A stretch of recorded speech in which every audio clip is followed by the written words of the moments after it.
Bismillahirrahmanirrahim. Jangan lupa subscribe ya. Mendekati waktu subuh. Makanya Anas bin Malik radhiyallahu an bertanya kepada Zaid, engkau kan pernah sahur bersama Nabi, berapa jarak sahur Nabi ke adzan subuh? Kata Zaid, ya sekitar Anda membaca 50 ayat dalam Al-Quran. Ya artinya tidak lama ke adzan subuh itu. Dan itu sunnah hukumnya, mengakhirkan sahur. Inilah 5 perkara di antara sunnah-sunnah puasa. Taib. Kita masuk pada pembatal-pembatal puasa. Apa saja yang bisa membatalkan puasa? Hati-hati. Ya, apa saja yang bisa membatalkan puasa? Yang pertama, yang bisa membatalkan puasa adalah wanita haid. Contoh, ibu ini puasa dari pagi, siang, sore, jam 5 tinggal 1 jam lagi itu mau buka, keluar pula darah haid atau darah nifas, maka batal puasanya, Bu. Jangan dilanjutkan, haram kalau dilanjutkan. Jadi kalau umpamanya sudah hampir 1 jam lagi itu mau berbuka, keluar pula si haid itu, maka ibu batalkan puasanya, jangan dilanjut, karena mengeluarkan darah haid itu adalah pembatal puasa. Ini yang pertama ya. Yang kedua, al-maut, kematian. Kalau seandainya orang berpuasa dari pagi, rupanya jam 1 kecelakaan, meninggal dia, berarti batal puasanya. Sudah sampai di situ. Ini yang kedua. Yang ketiga, murtad. Jadi kalau seandainya seseorang ini berpuasa dari pagi sampai sore, kemudian ketika selepas duhur tiba-tiba dia murtad, mengucapkan kalimat-kalimat yang menjadikan dia keluar dari Islam, atau melakukan hal-hal yang menjadikan dia keluar dari Islam. Kemudian ketika sampai asar taubat pula dia, istighfar, baca syahadat lagi, maka batal puasanya. Karena orang murtad itu membatalkan puasa ya. Ini juga penting ya. Ini sudah berapa, Bu? Sudah 3 hal-hal yang bisa membatalkan puasa. Kemudian yang keempat, ragu dalam niat.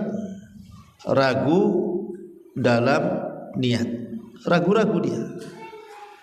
Ingat, orang yang ragu-ragu dengan niat itu bisa membatalkan puasa, bisa membatalkan puasa.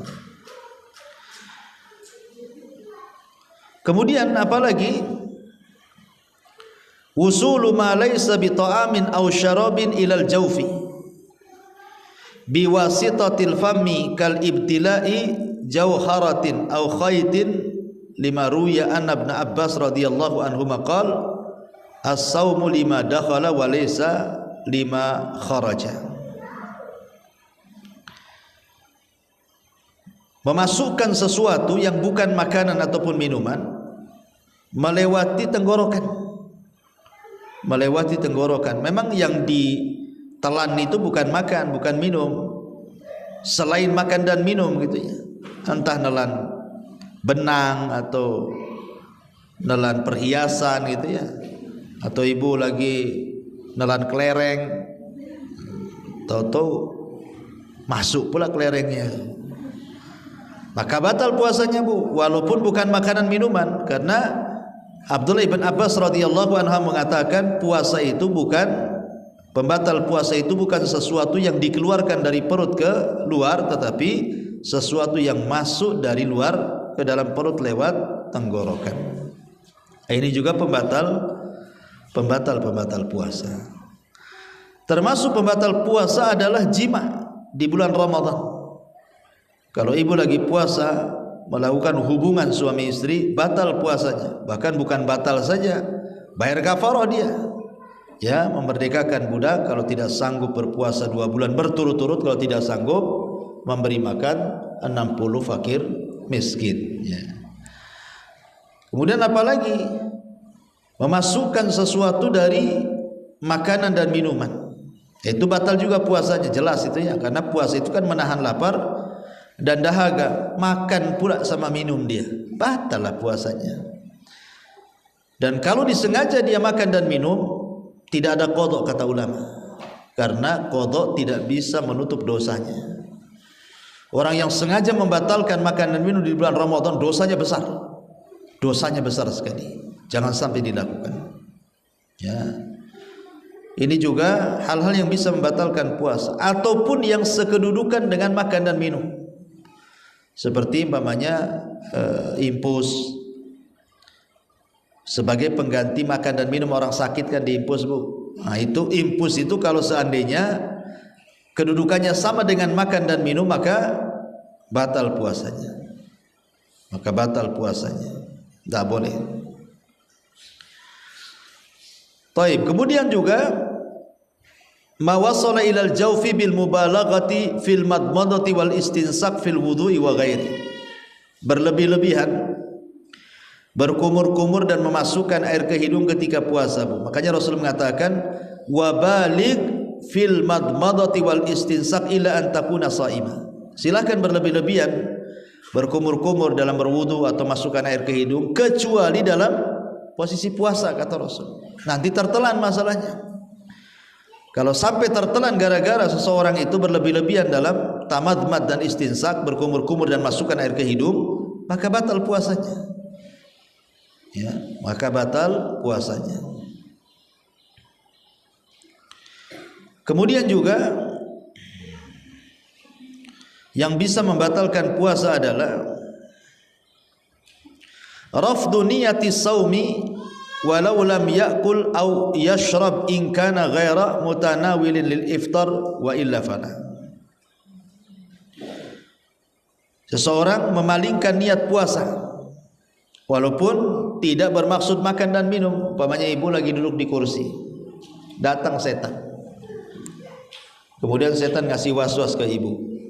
Pandang tuh ke kulkas tuh, banyak minum tuh di situ tuh. Akhirnya ibu ragu-ragu. Aduh, betul juga nih, saya mau batalin lah katanya. Ketika melangkah ke kulkas, sampai di kulkas ingat, astagfirullahaladzim, enggak lah, Ramadan ini. Balik lagi, Bu. Lah yang seperti ini saja khilaf ulama, ada yang mengatakan batal puasanya tuh, walaupun belum ngambil, belum minum, belum makan, karena ibu sudah merubah niatnya. Walaupun ada sebagian ulama juga mengatakan tidak batal puasanya.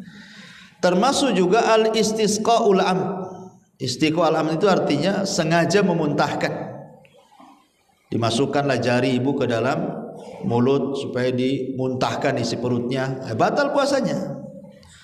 Tapi kalau muntahnya itu memang tidak sengaja, memang ibu alergi bau tertentu, kalau mencium bau itu tiba-tiba ibu muntah, itu tidak batal puasanya. Jadi maksudnya muntah yang membatalkan puasa itu, maksudnya muntah yang disengaja. Muntah yang disengaja itu batal puasanya, tidak boleh. Karena Rasul mengatakan man istaqa'a amdan falyaqdi. Barang siapa yang sengaja memuntahkan, maka batal puasanya kalau dilakukan secara sengaja. Jadi ini hal-hal yang harus dihindari nih, pembatal-pembatal puasa seperti ini. Taib.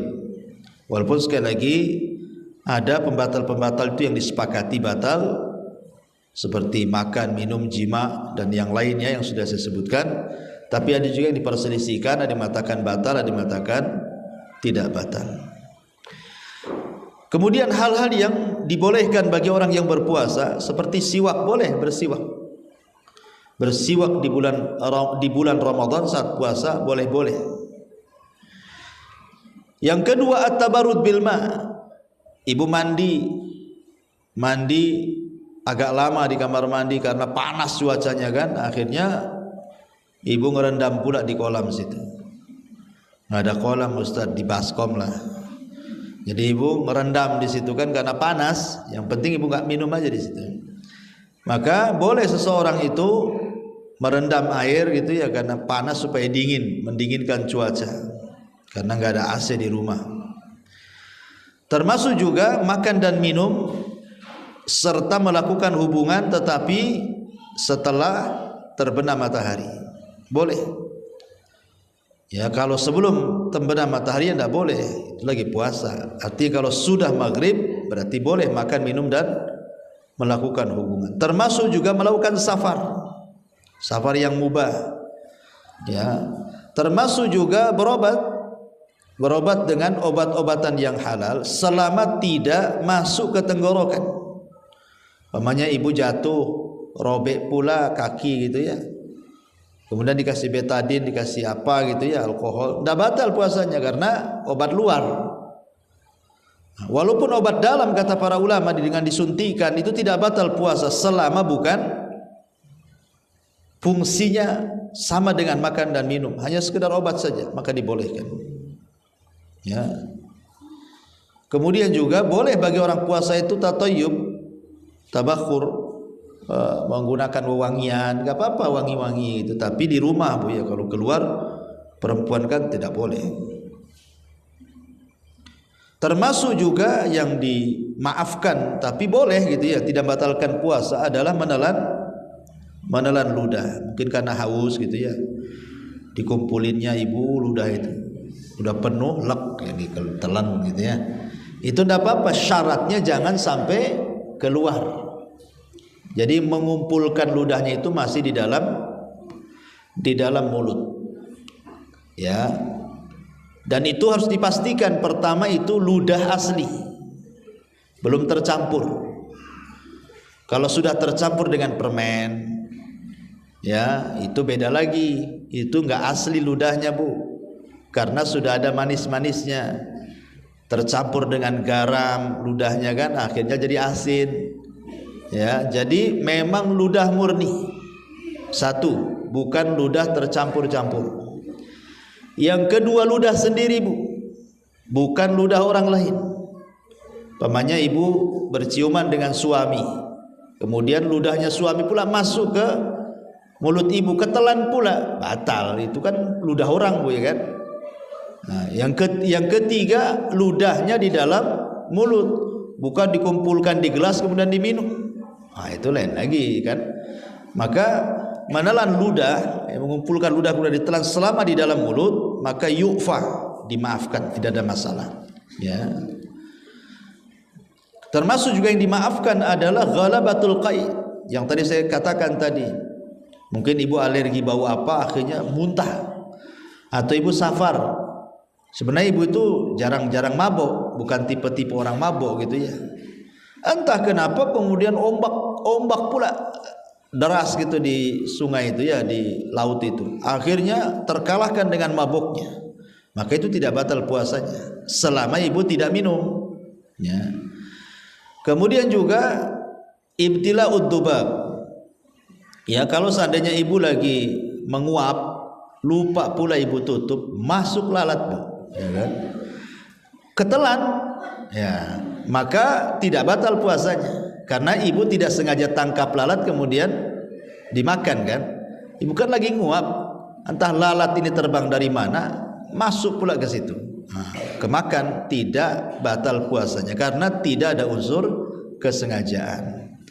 Atau gubarut thariq, ya, umpamanya ibu lagi di jalan kan, namanya jalan itu kan banyak asap, banyak debu, banyak apa kan, kehirup, ketelan, maka itu tidak ada masalah kan, karena asap jalan itu kan bukan kehendak kita. Nah, itu kan asapnya kendaraan gitu. Kecuali kalau ibu sengaja ngerokok, itu batal puasanya ya. Ataupun yang dimaafkan itu ketika subuh junub, ibu belum mandi itu ya, belum mandi, tahu-tahu sudah azan, boleh nggak apa-apa, tidak batal puasanya, lanjutkan saja puasanya. Termasuk juga yang dimaafkan ketika puasa itu al-ihtilam, mimpi basah.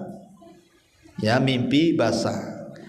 Seseorang bermimpi di siang hari Ramadan, mimpi berhubungan sampai mengeluarkan sperma, batal tidak, karena dilakukan bukan karena ikhtiar dia.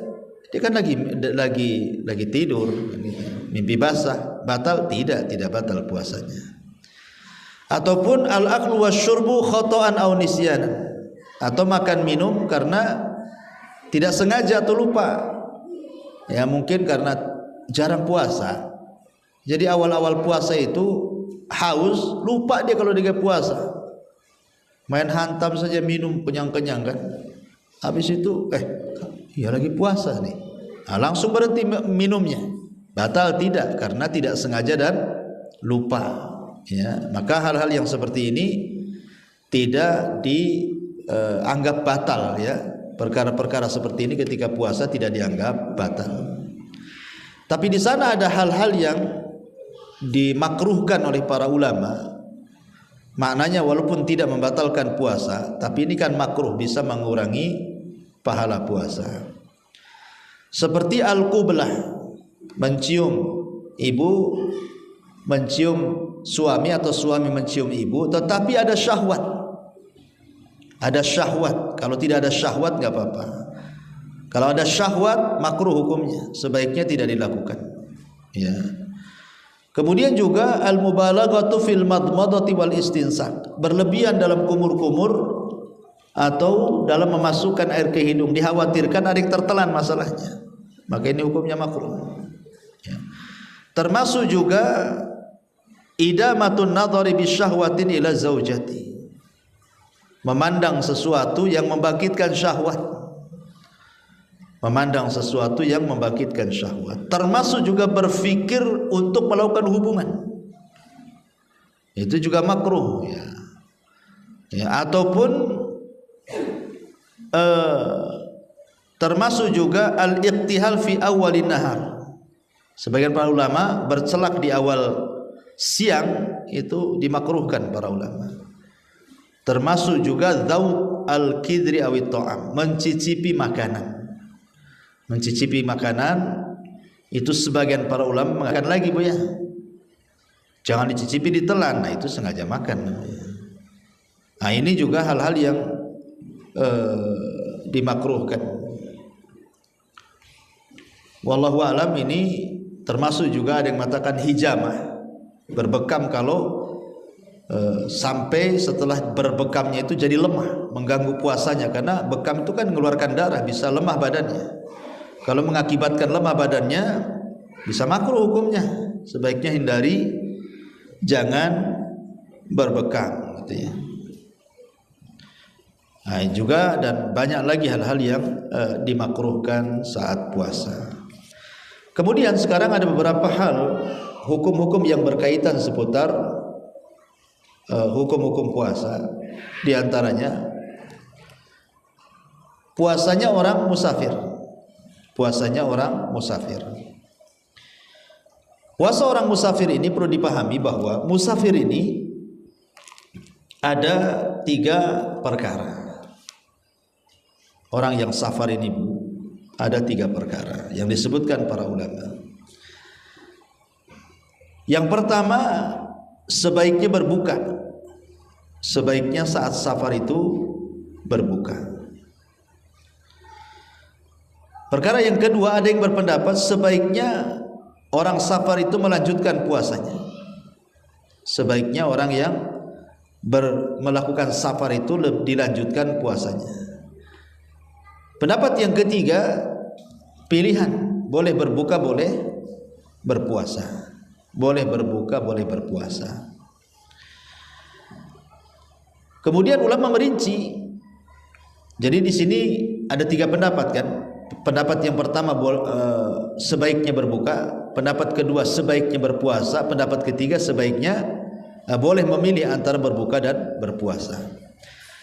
Tapi para ulama mengatakan kalau seandainya safarnya ini melelahkan, kalau safarnya melelahkan dan mengganggu puasanya, maka sebaiknya berbuka.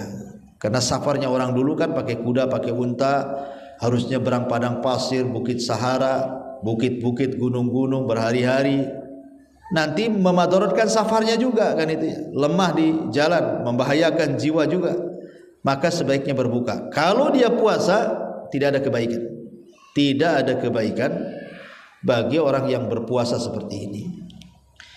Yang kedua, kalau safarnya itu ringan-ringan saja, kayak di zaman sekarang kan ringan Bu safar itu ya, naik pesawat pakai AC, dari sini ke Jakarta 1 jam, apalagi Ya, jangan sampai dibuka. Teruskan puasanya. Kenapa? Karena itu abra lidhimmah, supaya lebih ringan, tidak banyak utang. Yang kedua, dia bisa puasa di bulan Ramadan. Yang ketiga, dia bisa meringankan puasanya, karena kalau Ramadan kan puasa rame-rame itu agak ringan gitu ya, daripada puasa qadha sendirian agak berat. Tapi kalau andai kata 50-50, ya puasa sih bisa, cuman agak berat sedikit gitu ya. Maka boleh berbuka, boleh tidak. Wallahu a'lam. Ini yang pertama, musafir. Yang kedua, al-marid. Begitu juga marid, orang sakit. Kalau puasanya tidak mempengaruhi sakitnya, maka tidak boleh berbuka. Jadi kalau puasa nggak ada ngaruh dengan sakitnya, seperti pilek, sakit kepala, kesandung, sakit juga. Tapi kan kalau puasa nggak ada masalah, nggak boleh berbuka, Bu. Ya, harus puasa dia. Yang kedua, kalau sakitnya itu memberatkan dia, berat kayaknya kalau puasa itu, apalagi kata dokter bahaya, bisa lama sembuhnya, maka makruh hukumnya berpuasa. Makruh hukumnya berpuasa kalau sampai puasanya memberatkan, ya, apalagi kemudian walaupun tidak memadaratkan, ya, jadi memberatkan bagi dia tapi tidak memadaratkan, tapi berat bagi dia itu, maka makruh hukumnya. Tapi kalau sampai memadaratkan, pamannya sampai memperparah sakitnya, sampai mengakibatkan mati, itu haram. Jadi kalau hanya berat saja, kayaknya berat kali kalau saya puasa, tapi nggak ada masalah sih, tidak ada memadaratkan penyakitnya, maka kalau puasa makruh, sebaiknya berbuka. Tapi kalau sampai memadaratkan, menambah penyakitnya, buat lama penyakitnya, atau sampai mengancam jiwanya, ini haram. Tidak boleh membunuh diri namanya, ya, harus dibatalkan puasanya. Itu yang harus dipahami tentang puasa orang sakit. Adapun juga Syekhul Kabir, yang ketiga, Asy-Syekhul Kabir, orang tua. Orang tua ini ada dua macam. Ada orang tua yang tidak sanggup puasa karena sudah sepuh. Ada orang tua yang sanggup puasa. Kalau yang sanggup puasa nggak boleh batal. Tapi kalau yang tidak sanggup puasa, maka tidak perlu diqadha, cukup fidyah saja. Ini orang tua yang sudah renta. Kemudian juga yang keempat, al-hamil wal murdiah, wanita hamil dan menyusui. Kalau wanita hamil dan menyusui ini dia sanggup puasa, tidak memadaratkan anak dan bayinya, wajib puasa, tidak boleh batal. Kalau tidak memadaratkan dirinya dan janin serta bayi yang disusuinya, maka wajib puasa. Tapi kalau seandainya memadaratkan bagi dirinya atau janinnya, maka ini ada tiga kondisi yang disebutkan para ulama. Kondisi yang pertama, takut kepada dirinya tapi tidak takut kepada janinnya atau bayi yang disusuinya, maka harus qadha dan tidak ada fidyah. Yang kedua, takut kepada dirinya dan juga takut kepada janin dan juga anak disusuinya, maka ini pun sama dengan yang berdua, cukup qadha dan tidak bayar fidyah. Yang jadi polemik yang ketiga, takut kepada si janin dan kepada si bayi. Ibu nggak masalah puasa, tapi kalau tidak puasa mungkin air susunya masalah, ya, atau janinnya masalah, maka inilah yang jadi polemik. Ada yang mengatakan ibu harus mengqadha dan fidyah. Mengqadha karena ibu batalkan padahal ibu sanggup puasa, bayar fidyah karena ibu batalkan karena orang lain, maksudnya karena janin dan bayi. Ada juga yang mengatakan tidak ada fidyah, yang ada qadha saja. Adapun pendapat yang mengatakan cukup qadha saja, cukup fidyah saja tanpa qadha, ini pendapat lemah.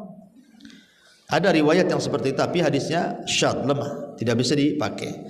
Sehingga intinya semua wanita hamil dan menyusui yang tidak puasa itu intinya diqadha, wajib qadha.